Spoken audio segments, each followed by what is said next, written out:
Hi, my name's Kathleen, and I'm a friend of Miss Lizzie's, and I'm going to be reading you Jimmy Zangwow's Out of This World's Moon Pie Adventure.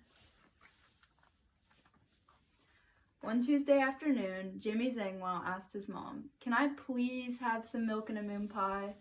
"Of course not," his mom replied. "You'll ruin dinner. Now run outside and play." "Aw, nuts," Jimmy muttered as he stomped out his back door and climbed aboard his secret project. "I wish I could go to the moon and get my own moon pies, but this junk jalopy will never fly." With that, the jalopy shook. It rattled, it battled to get off the ground. "Holy macaroni," Jimmy cried. He shut his eyes tight, and the jalopy rocketed up, and out of this world. When Jimmy opened his eyes, he was high above the earth. "Wow, I've never been this far from home," and he wondered if he could find his way back in time for dinner. His stomach rumbled. Up ahead loomed the slumbering moon. Moon pies. When Jimmy was close enough to get the great moon pie maker in the sky, he roped him and climbed out of his jalopy. "Mr. Moon, can I please have some moon pies?" Opening one eye, the old moon spoke.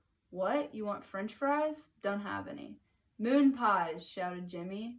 "Fruit flies? Never seen one." "No, Mr. Moon, I would like some moon pies." "Well, you don't have to yell," said the moon. "I'm not hard of hearing, you know. Just a bit of cheese in my ears." Jimmy took a deep breath and started again. "Mr. Moon, can I please have some moon pies?" The moon gave Jimmy a long, thoughtful look. "Oh, of course you can," he said, and gave Jimmy 1,000 moon pies. A whole year's supply! But then Jimmy realized that he didn't bring the one thing, the only thing that goes with moon pies. "Sure wish I had some milk." "What's that? Milk?" replied the sleepish moon. "No milk, not since the cow's gone." "Cow? What cow?"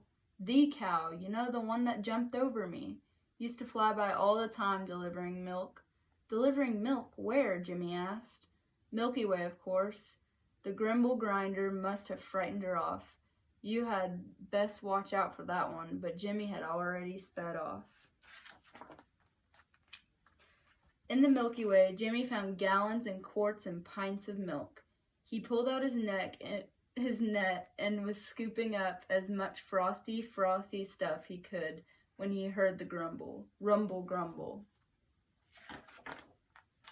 Grumble, rumble. The rumble was so loud that it flipped the jalopy and sent Jimmy, his milk, and all 1,000 moon pies tumbling straight down to Mars, where Jimmy landed in a crowd of Mars men. It is raining milk," they called out together. "It is snowing moon pies. We want moon pies." "Oh no," Jimmy sighed. "How many of there are you?" 999. 999? That only leaves one for me." But then he saw all those hungry little Marsmen eyes, and he knew there wasn't any other way. "All right, I'll share." And the Martian milk and moon pie feast began. But before anyone could even take a bite, they heard rumble, grumble, grumble, rumble. All 999 Marsmen froze, and the ground shook as the sound bounded forward. Rumble, grumble, grumble, rumble. "Jumping June bugs, what in the world is that?" Jimmy asked. "It's the great Grimble grinder," the Marsman exclaimed. The big-bellied beastie roared and rowled. Rumble, grumble, grumble, rumble. "He will eat us," cried Marsman 365. "We're tasty little nuggets in his gigantic eyes." "Eat us?" Jimmy said. "He can't do that. I'll miss my supper." But he had to do something. But what? Rumble, grumble, grumble, rumble. Jimmy looked down at his hands. "If you gotta eat something," he said, "eat this," and he held out a bottle of milk and his very last moon pie. Grabbing the milk and the moon pie, the Grimble grinder gobbled up both and belched out loud. Burp! Then the giant monster smiled and spoke. Thank you. That was just what I needed. I was so hungry for so long that my belly rumbled and grumbled and growled. And when I tried to ask for food, it spoke louder than I did. It frightened everyone away." "You mean you don't want to eat us?" asked Jimmy. Oh, goodness gracious, no. I just wanted a moon pie. Hearing this, the Marsmen cheered. Zip pip caboodle.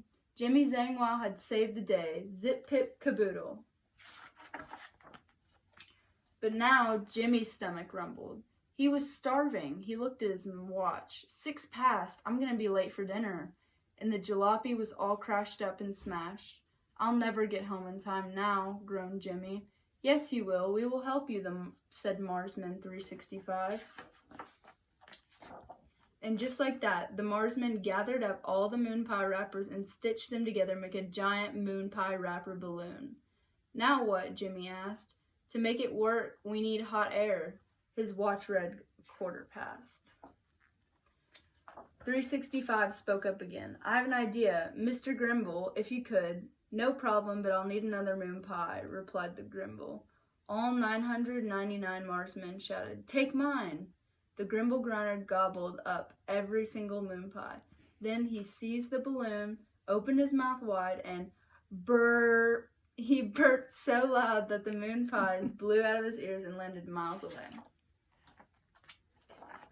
And before they knew it, the moon pie wrapper balloon was flying high. I'll come back again soon, Jimmy promised as he soared over the crowd and waved goodbye to 999 Marsmen and the Grimble Grinder, too. He flew past the Milky Way, he floated past the old moon, and he landed in his backyard just in time to hear his mom call, Jimmy, dinner! Jimmy was so hungry that he ate up every last bit, even though it was Brussels sprouts noodle bean casserole. And when he was done, he got a moon pie for dessert.